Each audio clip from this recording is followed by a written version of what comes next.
እዚ ታሪክ ኣብ ሶንያ ዝተባሃለት ሓንቲ ጓል ዘተኮረ እዩ። ናይ ሶንያ ዓሌት ቅድሚ ግዜታት ኤርካንያ ኣብ እትበሃል ቦታ ብሰላም ይነብሩ ነበሩ። ናይ ዓሌቶም ኣባላት ንተፈጥሮን ንዝተፈላለዩ እንስሳትን ፍሉይ ፍቕሪ ኣለዎም። በዚ ምኽንያት ድማ ዝነብሩሉ ቦታ ብምሉእ ብሓምለዋይ ዝተሸፈነ እዩ።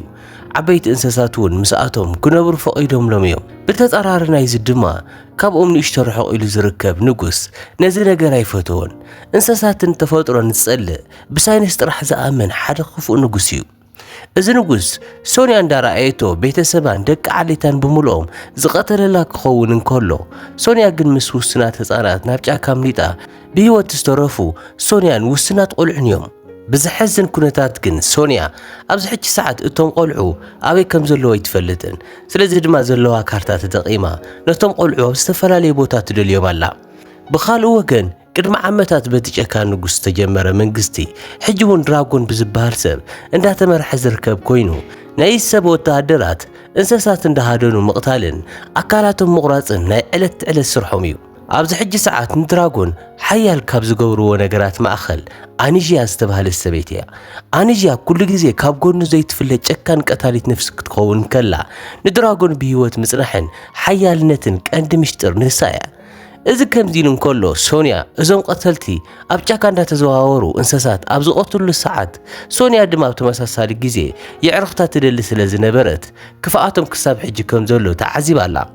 ሓደ መዓልቲ ድማ ብሕው ናብ ናይ ንጉስ ድራጎን ግዛኣት ተሓቢኣ ኣብ እትኣትወሉ ሰዓት ናይ ንጉስ ድራጎን ሰባት ዓበይቲ ፍጥረታት ኣብ ሓደ ዓብዪ ቤት ማእሰርቲ ክእክብዎም ትርኢ። ንጉስ ድራጎን ብወገኑ ነዞም እንስሳት ዘይቀትሎምን ኣኪቡ ዘቐምጠሉ ዘሎ ቀንዲ ምኽንያት ድማ ኣብ ዝተፈላለየ ግዜ ምስኡ ዘይተሰማምዑ ሰባት ከኣስሮም ከሎን ነቶም እስራት ከሳቅዮም ክደልን ከሎን ነቶም ሰባት ምዞም ዓበይቲ ኣራዊት ከም ዝዋግኡ ንምግባር ኢሉ እዩ። ስለዚ ድማ ኣብዚ ሕጂ ሰዓት ምስ ሰባት ክዋግኡ ተባሂሎም ብዙሓት ዓበይቲ ኣራዊት ተኣሲሮም ይርከቡ። ስለዚ ነዚ ጭካነ ብርሑቕ ዝረኣየት ሶንያ ካብዚ ንላዕሊ ጭካነኦም ክቕፅሉ ስለ ዘይደለየት ናብ ማእኸል ብምእታው ምስ ኣኒዥያ ምቅላስ ትጅመር። እታ ሓያል ቀታሊት ነፍሲ ዝኾነት ኣኒዥያ ብወገና ብዙሕ ልምዲ ስለ ዘለዋ ምስ ሶንያ ንምቅላስ ኣይኸበዳን። ክልቲአን ማዕረ ብማዕረ ብዝበሃል ደረጃ ክቃለሳ ድሕሪ ምጽናሐን ኣብ መጨረስታ ሶንያ ዕድል ቀኒዕዋ ብልጫ ዝወሰደት እኳ እንተኾነት ብዘሕዝን ኩነታት ግን ብንጉስ ድራጎንን በቶም ካልኦት ሰባትን ትተሓዝ። ሶንያ ድሕሪ ምትሓዛ ጥራሕ ነብሳ ሰቒሎም ዝመፀትሉ ዕላማ እንታይ ምዃኑን ስለምንታይ ምስኣቶም ከም እትዋጋእ ዘላ እንዳሓተታ እንከሎ ጉድኣት ኣብ ዝበፅሓ ሰዓት ንሳ ትዝክሮ ሽዑ ቤተሰባ ክቐትሉላ እንከለዉ ምስ ውስናት ህፃናት ናብ ጫካ ክትኣቱ እንከላ ዝነበረ ግዜ ጥራሕ ከም ዝኾነ ትዝክር። እቲ ትርኢት ክቕየር እንከሎ ሶንያ ናብ ካልኦት እሱራት ንክትፅንበር ኣብ መንገዲ ትርከብ። ኣብዚ ግዜ እውን እትፈትዎ ፈረሳ ናይ ድራጎን ሰባት ክወቕዕዎ ዝረኣየ ሶንያ ካብቲ ናይቶም ሰባት መውቃዕቲ ብምምላጥ ነቲ ፈረሳ ክወቕዕዎ ንዝነበሩ ወታደራት ነቲ ኢዳ ዝተኣሰረትሉ ሰንሰለት ብምጥቃም ሓደ ብሓደ ትወቕዖም። ብዝሕዝን ኩነታት ግን ሕጂ እውን ክንደገና ብናይ ድራጎን ሰባት ብምትሓዛ ምኽንያት ርእሳ ክሳብ እትስሕት ወቂዖም ምስ ካልኦት እሱራት የቐመጥዋ። እቲ ምርኢትና ክንደገና ክቕየሩ እንከሎ ሶንያ ርእሳ ካብ ዝሰሓተትሉ እንትትነቅሕ ኣብዚ ግዜ ንሓንቲ ኣረጊት ሰበይቲ ብምሓዝ ካብዚ ክወፅእ ፍቐዱለይ እንተዘይኮይኑ ክቐትላ እየ ኢላ ነቶም ሰባት ተፈራርሖም። ኣብዚ ግዜ እዚ ድማ ካብቶም ሰባት ሓደ ነዛ ሰበይቲ እዚኣ ቀተልኽያ ኣይቀተልኽያ ንሕና ዝምልከተና ጉዳይ ኣይኮነን፣ ንሳ እውን ልክዕ ከማና ሓንቲ ተራ እሱርቲ እያ ብምባል ኣብዚ ውሽጢ ዘለዉ ብምልኦም እሱራት ምዃኖምን ዝርከብዎ ድማ ካብ ምድሪ ኣዝዩ ዕሙቕ ኢሉ ኣብ ዝተዃዓተ ጉድጓድ ውሽጢ ምዃኑ ይነግርዋ። እዚ ከምዚ ኢሉ እንከሎ ድራጎን ምስ ዶክተር ብምዃን ሓድሽ ምርምር ንምርካብ እንዳሰርሐ ይርከብ። እዚ ምርምሮም እንስሳትን ሰባትን ብሳይንሳዊ መንገዲ ክቆፃፀሩ ዘኽእል ኮይኑ ኣብዚ ሕጂ ሰዓት እቲ ዶክተር ዝረኸቦ ሓበሬታ ብምጥቃም ዝተወሰነ እቲ ምርምር ክሰርሕ ክኢሉ እዩ። ካብዚ ንላዕሊ ግን ሓያላት ንክንከውን ናይ ግዲ ናይዚ መፅሓፍ ፈረቓ ክንረክብ ኣለና ብምባል ቅድሚ ሕጂ ናይ ሶንያ ዓሌት ይጥቀሙሉ ዝነበሩ ናይ ጥበብ መፅሓፍ የርዮም። ኮይኑ ግን ኣብዚ ሕጂ ሰዓት ድራጎን ንዝተረፉ ናይ ሶንያ ቤተሰብ ዝእልሸሉ ቀንዲ ምኽንያት ካብዚ መፅሓፍን ካብቲ ዘደንቕ ጥበብን ዝተላዕለ እዩ። ናብቶም እሱራት ክንመለስ ከለና እቶም እሱራት ብምልኦም ተስፋ ቆሪፆም ተቐሚጦም ኣለዉ።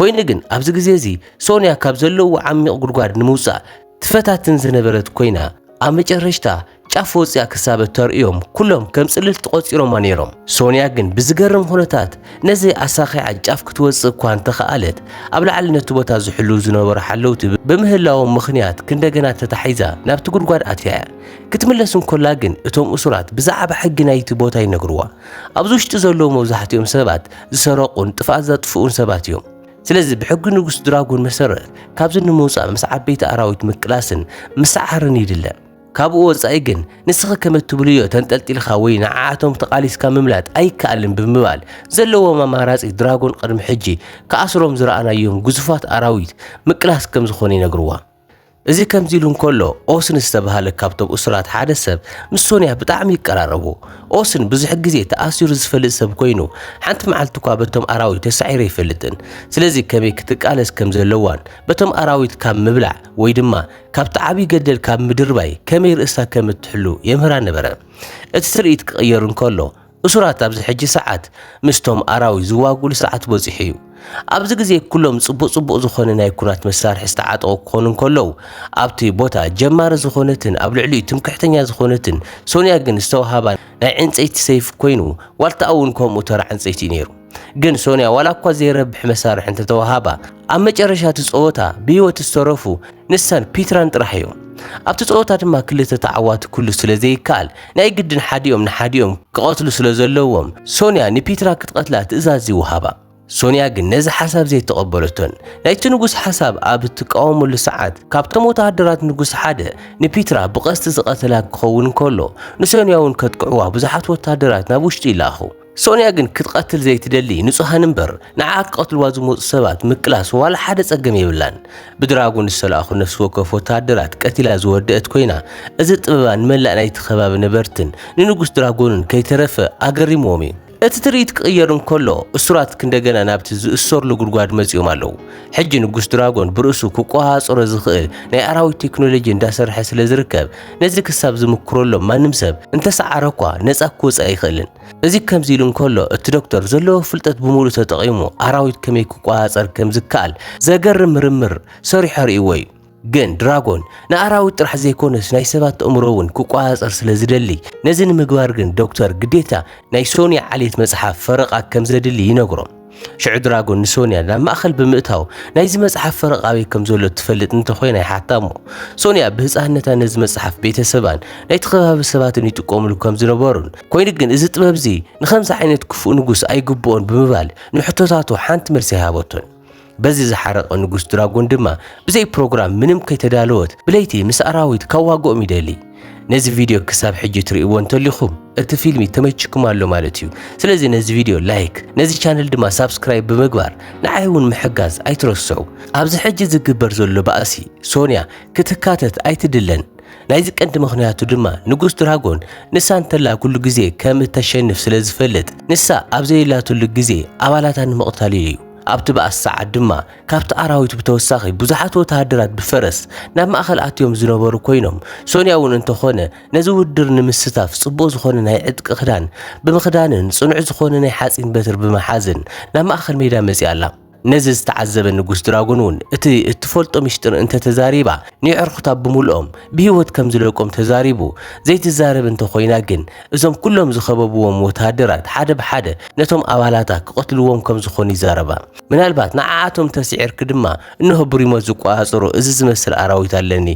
ንሱ ከጥፍአኪ ብምባል ሶንያ ምስጢራ ክትዛረብ ዕድል ይህባ ይኹን እምበር ሶንያ ክሳብ ሕጂ ዋላ ሓደ ንምዝራብ ፈቃደኛ ብዘይምዃና ምኽንያት ድራጎን ነቲ ኣራዊት ናብኦም ይልኹ እቲ ዝቋፀሩ ኣራዊት ብዙሓት ሰባት ናብቲ ገደል ዝደርበዮም እንትኸውን ሶንያ እውን እቲ ኣራዊት ከመይ ኢሉ ከም ዝክገብር ከም ዝኽኣለ ጽቡቕ ጌራ ኣብ እትምልከተሉ ሰዓት ድራጎን ኣብቲ ናይቲ ኣራዊት ሕቖ ብዝተገጠመ መሳርሒ ኣቢሉ ከም ዝቋፀሮ ዘሎ ግልጽ ይኾነላ ስለዚ ድማ ብቐጥታ ብምኻድ ነዚ መሳርሒ ካብቲ ሕቖ ትነቕሎ ካብዛ ደቂቃ እዚኣ ጀሚሩ እቲ ኣራዊት ካብ ንጉስ ድራጎን ቁፅር ወፃኢ ይኸውን እዚ ማለት ግን ኣራዊትነቱ ቀይሩ ማለት ኣይኮነን ሕጂ እውን እንተኾነ ንሶንያን ብጾታ ንምቕታል ይፈታተን ኣሎ እዩ ሶንያ ግን ካብ ህፃንነታ ጀሚሩ ዓሌታ ምስ ኣራዊት ከመይ ክትረዳዳእ ከም ዘለዋ ስለ ዘምህርዋ ንሳቶም ጸላእቱ ከም ዘይኾኑን ብምላሹ ጸላእቱ እንበዓል ንጉስ ድራጎን ከም ዝኾኑ ብምግላጽ ነቲ ኣራዊት ገጹ ናብ ንጉስ ድራጎን ከም ዝዘውር ትገብሮ ብተወሳኺ ድማ ሶንያን ብጾታን ንጉስ ድራጎን ብጣዕሚ ዝተኣማመነሉ ቴክኖሎጂ ሙሉእ ብሙሉእ ኣቃጺሎም ካብቲ ቦታ ምምላጥ ከኣሉ። ድሕሪ ትዕግርግር ድራጎን ምስ ኣንዥያ ኣብ ሓደ ክፍሊ ውሽጢ ኮይኑ ይርከብ። የመና ኢዱ ኮይና ብቁጻር ቀታሊት ነፍሲ እተገልግሎ ናይ ሶንያ ርእሲ ቆሪፃ እንተምጽኣትሉ ከም ዝመርዐዋን ንግስቲ ከም ዝገብራን ቃል ኣትየላ። እዚ ከምዚ ኢሉ እንከሎ ሶንያን ብጾታን ካብ ንጉስ ድራጎን ምስ ኣምለጡ ኣብ ሓደ ቦታ ተሓቢኦም ይርከቡ። ትድሞም ድማ ምስቶም ዝተረፉ ናይ ሶንያ ዓሌት ብምርኻብ ንንጉስ ድራጎን ክሳብ መጨረሻ ጥፊዮም ንእንስሳትን ንተፈጥሮን ንርእሶምን ፍጹም ሰላም ምፍጣር እዩ። ብኻልእ ወገን ብሓደ ግዜ ካብ ቀታሊት ነፍስነት ናብ ንግስነት ንምቕያር ዝሕጎሳ ኣንዣ ንሶንያ ክሳዳ ቆሪፃ ወሲዳ ንንጉስ ድራጎን ንምሃብ ኣብ ጫካ እንዳተዘዋወረት ትደልያ ኣላ። ከምዚ ኢሉ እንከሎ ሶንያን ብጾታን ድማ ምስቶም ዝተረፉ ናይ ዓሌት ኣባላቶም ክራኸቡ ከኣሉ። ምዞም ኣባላት ድሕሪ ምርኻቦም ኣብዚ ሕጂ ሰዓት ድራጎን ዝደልዮ መጽሓፍ ኣብ ኢዶም ከም ዝርከብ ተዛሪቦም እዚ መጽሓፍ ኣብ ኢዶም ኩሉ ዝኸኣለ ብሓደ ንእሽቶ ቆልዓ ኣቢሉ እዩ። ብግዚኡ ናይ ዓሌቶም ቀሺ ዝነበረ ሰብ ነዚ መጽሓፍ ይሕልዎ ዝነበረ እንትኸውን እቲ ቀሺ ግን ተታሒዙ በቲ ክፉእ ንጉስ ኣብ ዝተቐተለሉ ሰዓት እቲ ቆልዓ ነቲ ዝተረፈ መጽሓፍ ሒዙ ጠፊኡ ነይሩ። ስለዚ ድማ ኣብዚ ሕጂ ሰዓት እዚ መጽሓፍ በዚ ቆልዓ ኣቢሉ ናብ ሶንያን ብጾታን በፂሑ ኣሎ። እዚ ከምዚ ኢሉ እንከሎ ድሕሪ ብዙሕ ኣለሻ ኣብ መጨረሽታ ናይ ድራጎን ጦር ሶንያን ብጾታን ዘለውሉ ቦታ ረኺቡ ከቢቦም ኣሎ።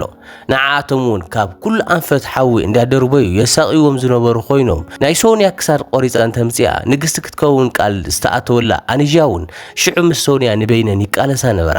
ብሓደ ግዜ ካብ ቀታሊት ነፍሲ ናብ ንግስነት ምስስጋር ማለት ቀሊል ነገር ኣይኮነን እሞ ኣንዣ ነዚ ንምስኻዕ ጫፍ ኣብ ዝበፅሐትሉ ግዜ ንሶንያ ኣብ ከብዳ ብሰይፊ ወገአታ። ቀፂላ እውን ክሳዳ ክትቆርፃ ኣብ ዝበለትሉ ሰዓት ነቲ ፍጻመ ዝዕዘብ ዝነበረ ፈረስ ሶንያ ኣብ መንጎን ብምእታው ንናይ ሶንያ ህይወት የትርፎ። እዚ ኩሉ ነገር ድሕሪ ምዃኑ እቲ ፈረስ ንሶንያ ናብ ሓደ ቦታ የምጽኣ። ኣብዚ ቦታ ናይ ሶንያ ዓሌት ናይ እምነት ስራሕቶም ይፍጽሙ ዝነበሩ ኮይኖም ኣብቲ ቦታ ዝነበሩ ዝኣምንዎም ኣማልኽቲ ንሶንያ ሓይሊ ሂቦምዋ እዮም። ካብቲ ቅድሚ ሕጂ ብኣንዣ ዝተወግአቶ ቁስል ሓውያ ከም ሓድሽ ተላዓለት። ዋላ እኳ ድራጎን ንሶንያ ኣብ ኢዱ ክእርቱ እንተዘይከኣለ ናይቲ ዓሌት ዋና መራሒ ዝኾነ ቀሽን ነቲ መጽሓፍን ክረክብ ክኢሉ እዩ። ብዝሕዝን ኩነታት ግን ነታ ቀሺ ማንም ሰብ ክቐትላ ኣይከኣለን። ምክንያቱ ንዓኣንቲ ቀቲሎማ ዝፍጸም ሓይሊ ትንቢት ከም ዘሎን ህልቂት ከም ዝመጽእን ኩሎም ወታሃደራት ይኣምኑ ነበሩ። ብፈጣርን ብከምዚ ዓይነት ነገርን ዘይኣምን ድራጎን ድማ ንስኻትኩም ተዘይቀቲልኩማ ኣነ ክቐትላ እየ ብምባል ነታ ቀሺ ንምቕታል ንቅድሚት ኣብ ዝመፀሉ ሰዓት ሶንያ ኣብቲ ትክክለኛ ሰዓት እታ ሰበይቲ ቅድሚ ምቕታላ ኣብቲ ቦታ በፅሐት። ዝተወሰኑ ወታሃደራት እውን ምሳ ይርከቡ ነበሩ። እዞም ወታሃደራት ንናይ ድራጎን ወታሃደራት ይቀትልዎም ኣለው። ትማሊ ናይ ድራጎን ወታሃደራት ምስ ናይ ሶንያ ዓሌት ክዋግኡ ስለ ዝነበሩ መብዛሕትኦም ሞይቶም ተወዲኦም እዮም።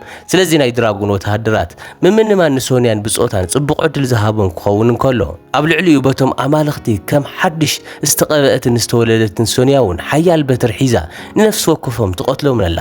ብኻልእ ወገን ድራጎን ነቲ መጽሓፍ ምስ ረኸበ ክሓስቦ ዝነበረ ዓይነት ሓይሊ ክረክብ ኣይከኣለን። ኣብ መጨረሽታ ንኣንዣ ዘለኒ ተስፋ ንስኺ ኢኺ ኪድሞ ንሶንያ ቀተልያ ንግስቲ ክትኾኒ ኢኺ ብምባል ኣብ ዝዛረበሉ ሰዓት ኣንዣ ብኣማልኽቲ ዝተቐበአ ሰበይቲ ክስዕራ ኣይክእልን እየ ኢላ ብግልፂ ነገረቶ። ድራጎን ድማ ከይቀተለትን ቀዲመ ክቐትላ ብምባል ብኻራ ኣብ ከብዳ ኣብ ዝወግአሉ ሰዓት ድራጎን እውን ከምኡ ኣብ ተመሳሳሊ ሰዓት ንሱ እውን ከብዱ ይውጋእ። ብኻልእ ወገን ነቶም ወታሃደራት ብምሎም ብቐስቲ ቀቲላ ዝወደአ ሶንያ ናብ ውሽጢ ኣብ እትኣተወሉ ሰዓት ድራጎንን ኣንዣን ነንባዕሎም ተዋጋጊኦም ትርኢ። ይኹን እምበር ድራጎን ካብቲ ቦታ ንምምላጥ ኣይሰነፈን። ናብ ሓደ ጫካ ኣትዩ ዘምለጠ ክኸውን እንከሎ ሶንያ እውን ንዑ ተኸቲላ ክሳብ እቲ ዘለዎ ጫካ ትመጽእ። ኣብዚ ግዜ እውን ድራጎን ሓይሊ ክበኒ ኢሉ ክደልዮ ዝነበረ መጽሓፍ እንዳቀደደን እንዳበጫጨቐን ይድርብዮ ዝነበረ ኮይኑ ሶንያ ድማ ኣብዚ መጽሓፍ ምንም ዝተፈለየ ሓይሊ ከም ዘየለ ነገረቶ። እዚ መጽሓፍ ማለት መድሓኒታት ከመይ ከም ዝቕመሙ ዘርኢ ናይ ጥበብ መጽሓፍ እዩ። ካብ ኩሉ ንላዕሊ ናይዚ መጽሓፍ ዓብይ ሓይሊ ድማ ምስ እንስሳት ምስ ኣትክልትን ምስ ዓለምን ከመይ ኢልካ ብፍቕሪ ከም እትነብር ዘርኢ ናይ ጥበብ መጽሓፍ እዩ። ኣብዚ መጽሓፍ ዝርከብ ጥበብ እውን እዚ እዩ ብምባል ድራጎን ክሳብ ሎሚ ዝደኸመ ብኾንቱ ምዃኑ ነገረቶ። ኣብቲ ሰዓት ከብዱ ብኣንዣ ተወጊኡ ዝነበረ ድራጎን ድማ ኣብቲ ቦታ ህይወት ሓለፈት። ካብቲ ግዜ ጀሚሩ ሶንያ ናብ ዓሌታ ብምምላስ ነዚ ቦታ ክወርስዎን ናይ ርእሶም ኣነባብራ ዘርጊሖም ምስ ተፈጥሮ ብሰላም ክነብሩን ተዛረበት። ካብኡ ንሳ ፈረስ ሒዛ ካብቲ ቦታ ዝለቐት ኮይኑ ኣብ ርሕቕ ዝበለት ከተማ ቁማር እንዳተፃወተትን ናይ ጩራ ጥበባ ንሰባት እንዳርኤትን ጽቡቕ ህይወት ምምራሕ ትጅምር። ጸላኢ ኣብ ዝመጾምን ዓሌታ ናተሓገዝ ኣብ ዘድልዮም ሰዓትን ድማ ክሳብ እቲ ዘላተ ከተማ ብምምጻእ ይጽውዕዋ። ሶንያ እውን ብምኻድ ንጸላእቶም ብዘይ ዝኾነ ምሕረት ሓመድ ድበት ትገብሮም ወይ ድማ ትድምስሶም። እምበኣር ክቡራት ተኸታተልትና ናይ ሎም መደብና ነዚ ይመስል ነይሩ። ክሳብ ብኻልእ ፊልም ንራኸብ። ሰናይ ቀን